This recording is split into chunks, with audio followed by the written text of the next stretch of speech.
This is breaking news, and what I am about to tell you changes everything you have been told about who is winning this war. 3 hours. That is how long Iran rained hypersonic missiles onto central Israel in a single unbroken assault. Fateh ballistic missiles hitting Mach 15 on re-entry. Khorramshahr warheads carrying over 1,500 kilograms of explosives each. Cluster munitions scattering dozens of bomblets across a 10-kilometer radius before a single interceptor could even acquire them. Arrow failed. David's sling failed. Iron Dome was overwhelmed. This was Wave 37 of Operation True Promise 4, the longest, heaviest, and most sophisticated strike Iran has launched since this war began. And just 4 days before this happened, the White House stood in front of cameras and told the world that 90% of Iran's threat had been eliminated. If you want to understand what is really happening in this conflict before anyone else, hit subscribe right now because this story is accelerating faster than any official briefing can keep up with. Now let me show you what your news feed is not telling you. The mainstream narrative watches a falling launch count and calls it victory. They see interceptors firing and call it protection. They are looking at the wrong data entirely. On March the 10th, 2026, the Israeli Defense Forces held a formal press briefing and disclosed something that reframes this entire war. Approximately 50% of all ballistic missiles launched by Iran at Israel since February 28th carried cluster bomb warheads, not conventional warheads, cluster munitions, weapons specifically engineered to defeat the mathematical logic of missile defense systems. The IDF confirmed Iran has been firing cluster-armed missiles at Israel almost every single day since this conflict began. Every day for weeks, and the public was never told. The Foundation for Defense of Democracies published a confirming analysis stating that with Iran's launcher fleet being degraded, the deliberate shift to cluster warheads is a calculated adaptation designed to extract maximum damage from every single missile that penetrates the defense envelope. This is not desperation. This is optimization. And here is the physics that makes this so devastating. Every missile defense system ever built operates on one assumption. There is one warhead following a calculable arc. You fire an interceptor, you hit it or you miss it. Binary outcome. Cluster munitions destroy that logic entirely. A cluster warhead opens at altitude and releases between 20 and 24 submunitions, each carrying several kilograms of high explosives, scattering across a 5-kilometer dispersal radius. The warhead does not arrive as one threat. It arrives as 24 simultaneous threats on slightly different trajectories, each too small and too numerous for a system designed to track a single re-entry vehicle. And even when an interceptor successfully destroys a cluster-armed missile, the detonation can rupture the warhead casing and scatter the bomblets anyway. The defense system scores a kill, but the submunitions still reach the ground.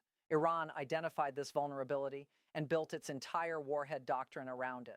Now zoom out and look at the campaign architecture because a 3-phase operational sequence was executing in plain sight the entire time. Phase 1 ran through the opening days. Iran fired 90 launches on day 1, 65 on day 2, 25 on day 3. Officials watched that declining number and declared progress, but volume was never the objective. Saturation was. Iran was probing and stress testing every layer of the defense network to identify which systems were slowest, which radar bands were most congested, which intercept corridors were most predictable. Phase 1 was reconnaissance disguised as bombardment. Phase 2 was systematic decapitation of detection infrastructure. The Haifa satellite communications relay was struck twice. THAAD and TPY-2 radar support structures were damaged across the Gulf. 11 United States military installations were hit, including Al Udeid Air Base in Qatar, Ali Al Salam in Kuwait, Camp Arifjan, and the Navy 5th Fleet headquarters in Bahrain. The communications and tracking architecture that coordinates missile defense across the entire theater was being methodically degraded while Western media was still celebrating launch count reductions. Then came Phase 3, Wave 37, 3 continuous hours of Fateh hypersonic missiles and Khorramshahr cluster warheads fired in overlapping waves, each calibrated to stress a different layer of what remained of the defense network. Not the robust system that existed on day 1, but the degraded, partially blinded architecture that phases 1 and 2 had spent weeks dismantling. The New York Times published satellite analysis identifying at least 17 American military and allied facilities damaged by Iranian strikes.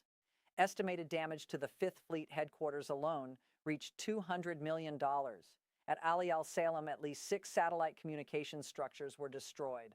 And on the ground inside Israel, 14 civilians killed, 2,339 injured, and more than 3,000 displaced. The single deadliest event remains the March 1st strike on Beit Shemesh, where an Iranian missile penetrated a communal bomb shelter beneath a synagogue.